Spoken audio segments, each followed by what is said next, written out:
Um, Hi, I'm Duha.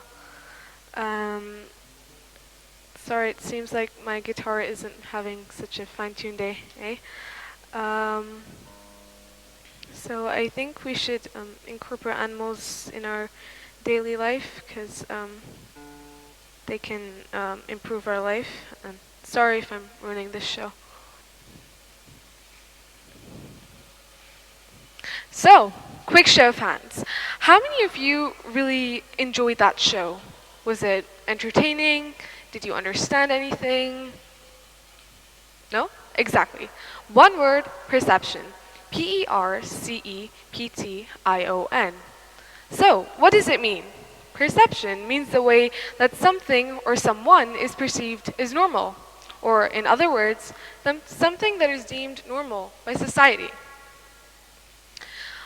I wanted to ask the audience and everyone out there a question. When did we allow perceptions to be put forward of, well, everything we do, even though they cripple our behavior and not let us be the best version of ourselves? Exactly. I don't understand. Let me give you an example. I don't see my, when was it considered disgusting to let our evolutionary traits exist? I mean, I don't see my distant relative here getting any sort of hate for growing out his luscious locks. Or, tell me, when did we feel the need to want to cut into our skin and change our features? Because A, we thought it wasn't pretty enough, and B, we thought it wasn't normal, even though we were born with it. If you look at it in my perspective, beauty is just a distortion of reality. We all come from different nationalities, different states, so why must we all look the same? Why must we all have one standard? Another example is that it's like watching a forest burn down, a forest fire, and saying, nature's course, I don't really care. But then when it escalated to such a high point that the media felt compelled to make us do something about it, we took a glass of water, we threw it there and said, well, job well done. It's kind of embarrassing if you ask me. So, what can we do to stop this from happening? You're probably thinking, who's gonna know if I judge someone? I mean, it's all happening in my brain, right? But imagine, in your workplace or at your school, you might be paired with someone you didn't necessarily want to work with. And of course, maybe it's because they look different or you just heard something about them. Now imagine, in an alternate reality where you didn't judge them for who they were and where you wanted to work with them.